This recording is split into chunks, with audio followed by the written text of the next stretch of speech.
Dear brothers and sisters in the Lord, ప్రభునందు ప్రియమైన సహోదరి సహోదరులారా, today's verse for our meditation is taken from the book of Exodus chapter 14 verse 14. ఈరోజు మన ధ్యానం కొరకు నిర్గమకాండం 14వ అధ్యాయం 14వ వచనం నుండి తీసుకొనబడింది. The Lord shall fight for you and ye shall hold your peace. యెహోవా మీ పక్షమున యుద్ధము చేయును, మీరు ఊరకయే ఉండవలెను. The Lord had rescued Israel from the slavery of Egypt. దేవుడు ఇశ్రాయేలు ప్రజల్ని ఐగుప్తు బానిసత్వము నుండి విడిపించినాడు. They lived as slaves for a long period, but God brought them out with much wealth. వారు చాలా కాలముగా ఐగుప్తు బానిసత్వంలో ఉండినారు. ఆ తర్వాత మిక్కిలి ఆస్తితో దేవుడు వారిని బయటికి తీసుకొని వచ్చాడు. God afflicted the Egyptians with all the plagues as we read in the scriptures. దేవుడు ఐగుప్తీయులని సకల విధమైనటువంటి తెగుళ్ళ చేత బాధపరిచినాడు, మనం లేఖనంలో చదువుతాం. Finally, after the death of the firstborn, చివరికి జ్యేష్ఠులు చనిపోయిన తర్వాత Pharaoh in an emotional decision ordered them to leave. ఫరో ఎంతో ఉద్రేకపూరితమైనటువంటి స్థితిలో వాళ్ళని వెళ్ళిపోమని ఆజ్ఞాపించారు. There are two schools of thought here. మరి ఇక్కడ మనకి రెండు తలంపులు కనబడుతున్నాయి. From the Egyptians' point of view, మరి ఐగుప్తీయుల యొక్క కోణం నుండి ఆలోచన they చేస్తే had driven out the Israelites. వారు ఇశ్రాయేలీలని తరిమి వేసినట్టుంది. Whereas from the Israelites' point of ఇప్పుడు view, ఇశ్రాయేలీల కోణం నుండి ఆలోచన చేస్తే they got freedom. వారికి విడుదల, స్వాతంత్రం Their వచ్చింది. struggle for liberty was fruitful. విడుదల కొరకైనటువంటి పోరాటంలో సఫలులైనారు. Later, Pharaoh wanted to eradicate the Israelite race and ordered the army to pursue them. ఆ తర్వాత ఫరో ఇశ్రాయేలీల యొక్క ఈ జాతినే సమూల నాశనం చేయాలని, తుడిపి పెట్టాలని తన సైన్యాన్ని పంపించాడు. The Egyptian army and authorities regretted about what they had done in asking the Israelites to leave. మరి వాళ్ళు ఇశ్రాయేలును వెళ్ళిపోమని చెప్పిన మాటను బట్టి ఈ ఐగుప్తు యొక్క సైన్యం వారు తర్వాత చాలా బాధపడ్డారు. వాళ్ళు And they tried to overtake them. ఇక వాళ్ళపై దాడి చేయాలని వాళ్ళు అనుకున్నారు. And God led the Israelites to basically a dead end. మరి ఇక దేవుడు ఇశ్రాయేలీలని ఇక ఆ చివరికి అటు ఇంకా అక్కడే దారి లేని దిక్కు తోచని పరిస్థితి నడిపించిన. And they had the massive body of water in front of them. ఇక వారి ముందు చూస్తే విస్తారమైనటువంటి జలములతో నిండిన ఆ ఎర్ర సముద్రం ఉంది. And behind them was a powerful Egyptian army. వెనక నుండి శక్తివంతమైన ఐగుప్తు సైన్యం. And they were panic stricken. ఇక వాళ్ళు భయభ్రాంతులైపోయినారు. They were agitated so much in their minds. వారి మనస్సులోని వాళ్ళు ఎంతో కంగారు పడ్డారు. Their hearts were filled with fear. వారి హృదయాలు భయంతో నిండిపోయినాయి. Instead of holding fast to the word of God and remembering his promises to take them safely into the land, he promised to Abraham. దేవుడు అబ్రాహాముతో వాగ్దానం చేసిన ప్రకారం వారిని విడిపించి క్షేమంగా ఆ దేశాన్ని నడిపిస్తాననే ఆ మాట పైన నమ్మిక ఉంచేదానికి బదులుగా They looked at the problems that were surrounding them. వారి చుట్టూ ఉన్నటువంటి చుట్టుముట్టిన సమస్యలను బట్టి భయపడుతున్నారు. The surging waters of the Red Sea stood ahead of them. మరి ఎర్ర సముద్రం వారి ఎదుట, పొంగుతున్న ఎర్ర సముద్రం ఎదుట ఉంది వాళ్ళకి. And mountains towered all around them. చుట్టూ చూస్తే ఎత్తైనటువంటి పర్వతాలు ఉన్నాయి, అవి భయభ్రాంతులుగా And the చేస్తాయి. chariots of Pharaoh army, they were advancing menacingly towards them. ఫరో యొక్క సైన్యము, రథములు వాళ్ళని తరుముతూ వస్తున్నాయి. So they cried out in fear and unbelief. భయముతోను అవిశ్వాసంతో వాళ్ళు దేవునికి మొరపెడుతున్నారు. For their confidence in God's promised rescue had faltered.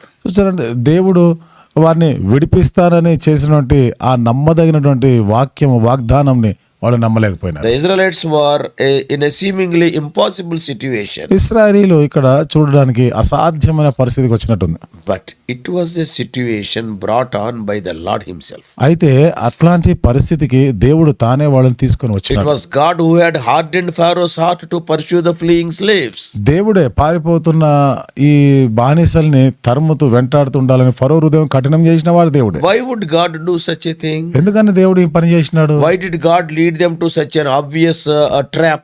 ఎందుకని దేవుడు అలాంటి ఊరిలోనికి వాళ్ళని పంపించినాడు, The నడిపించినాడు? answers are so simple. జవాబులు దీనికి చాలా He సామాన్యమైనవి. wanted to demonstrate to them his mighty power. దేవుని యొక్క బలమైనటువంటి శక్తిని, అధికారాన్ని వాళ్ళకి He చూపించాలనుకోవాలి. wanted to teach them invaluable lessons. మనకి ఎంతో విలువైనటువంటి పాఠాలు నేర్పించాలనుకున్నాడు. What lessons are they? ఏమిటా పాఠాలు? God be for us, who can be against us? దేవుడు మాకు పక్షంగా ఉంటే మాకు విరోధి ఎవరు? Israelites must learn that when there is no way, God can make a way. చూడండి, ఇశ్రాయేలీయులు నేర్చుకోవాల్సినటువంటి పాఠం ఏమిటిది? ఎక్కడ దారి లేని దిక్కుతోచని పరిస్థితిలో దేవుడే మార్గం చూపించేవాడు. Whenever things got dark, ఎప్పుడెప్పుడైతే పరిస్థితులు కఠినమైనవి కష్టమైనవి He కనిపిస్తాయో will flash forth his light. ఆయన తన వెలుగును ప్రసరింపజేస్తాడు అక్కడ. Not only that, God wanted to make a crystal clear to Egypt that he is the Lord, so that he got the glory over Pharaoh. He is more than Pharaoh. అంత మాత్రమే కాదు, ఈ దేవుడు ఫరో కన్నా గొప్పవాడు, దేవుడు మహిమగల దేవుడు అని కనపరచుకోవాలనుకున్నాడు And to the Egyptians, ఐగుప్తీయులకి కూడా. the battle was not actually between the Egyptians and the Israelites, వాస్తవంగా యుద్ధము ఐగుప్తీయులకి ఇశ్రాయేల్ మధ్య అది కాదు, అది but actually it was the battle between the Egyptians and the Lord. వాస్తవంగా ఐగుప్తీయులకి దేవునికి మధ్య జరిగిన యుద్ధం అది. So the lessons which we learn from this Exodus account can be powerful and life changing. నిర్గమకాండంలో రాయబడిన ఈ సంఘటన నుండి మనం నేర్చుకున్న ఈ పాఠం ఎంతో శక్తివంతమైనది, జీవితాన్ని మార్చగలిగినటువంటి. When Christians trust God to fight their battles, క్రైస్తవులు వారి యొక్క యుద్ధాలని చేయలాగిన దేవుని యందు నమ్మిక ఉంచుతారో, and it enables them to be fearless and hopeful. నిర్భయులుగాను నిరీక్షణ కలవారుగా చేస్తుంది. There will be times when we can see absolutely no way around a problem. ఖచ్చితంగా సమస్య నుండి తప్పించుకునే మార్గమే లేని పరిస్థితులు ఎదురవుతాయి. Just like Israel when they were cornered.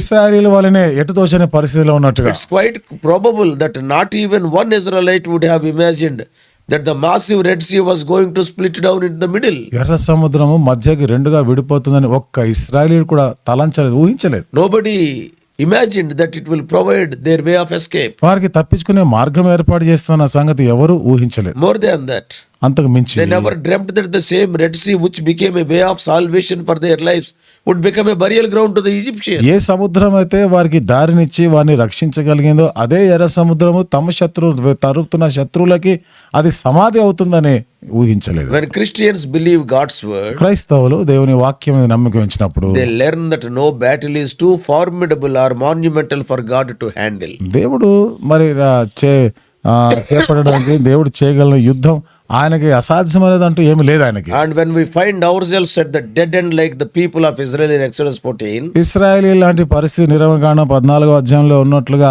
మన పరిస్థితి వస్తే we can be rest assured because God fights for us. మనం నిమ్మలంగా ఊరక ఉండగలం, ఎందుకనగా దేవుడు మన పక్షంగా యుద్ధం చేయవాడు. What a word of comfort.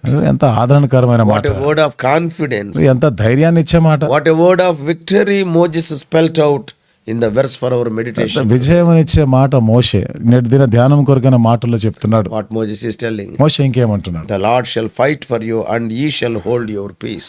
యెహోవా మీకు పక్షమున యుద్ధం చేయని మీరు ఊరకయే ఉండవలెను. God's people when they obey God in faith, దేవుని ప్రజలు విశ్వాసం బట్టి దేవునికి విధేయులై ఉంటారు. oh, they would find triumph in every turn of their life. వారి జీవితంలో ప్రతి మలుపులో కూడా విజయాన్ని చూస్తారు. Proverbs 21:31 says, సామెతల గ్రంథం 21:31 రాయబడింది, victory rests with the Lord. కాబట్టి విజయము దేవునిలో ఉంటుంది. God is in control. దేవుడే అన్నిటిని కూడా నియంత్రిస్తున్నవాడు. That doesn't mean Christians can avoid the battles. దీని అర్థము క్రైస్తవులు యుద్ధాలను తప్పించుకుంటారని కాదు. To be frank, we are asked to put the full armor.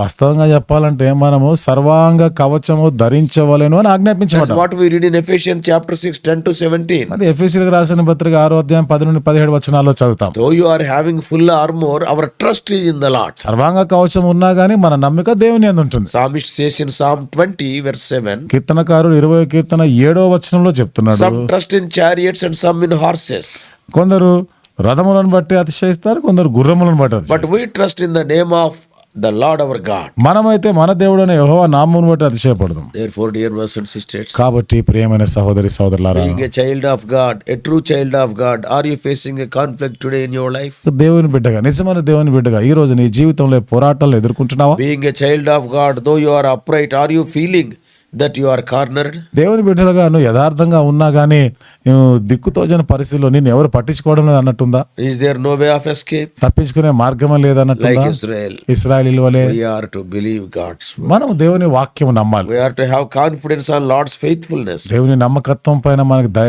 నమ్మిక ఉండాలి. We are to quietly trust in the God of our salvation, మన రక్షణకర్త అయినటువంటి దేవుని పైన మనం నమ్మిక ఉంచాలి. because He promised to fight for us. ఎందుకనగా మన పక్షంగా యుద్ధం చేస్తానని వాగ్దానం He promised చేస్తున్నాడు. to deliver us from all our enemies. మన శత్రువులు అందరి నుండి మనల్ని విడిపిస్తాడని వాగ్దానం చేస్తున్నాడు. Have faith in God. దేవుని యందు విశ్వాసం Have ఉంచాలి. faith in His word. ఆయన మాటపై విశ్వాసం Then ఉంచాలి. you will be a victor.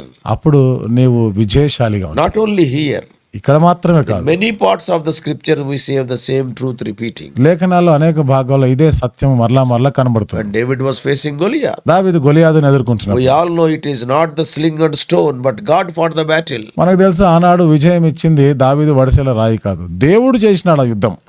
1 Samuel 17:47. మొదటి సమయాలు 17:47. The battle is the Lord's. యుద్ధము యెహోవాదే. Again in the case of King Asa, మళ్ళీ ఆసారాజు విషయంలో కూడా when he was facing 10 lakh Ethiopian army, 10 లక్షల కూషీయుల సైన్యం ఎదుర్కొన్నప్పుడు, and we can see the same truth repeating. అదే సత్యం ఇక్కడ కనబడతాం. When Jehoshaphat faced 3 enemy armies, యెహోషాపాతు 3 సైన్యాలను ఎదుర్కొంటున్నప్పుడు, and God fought the battle.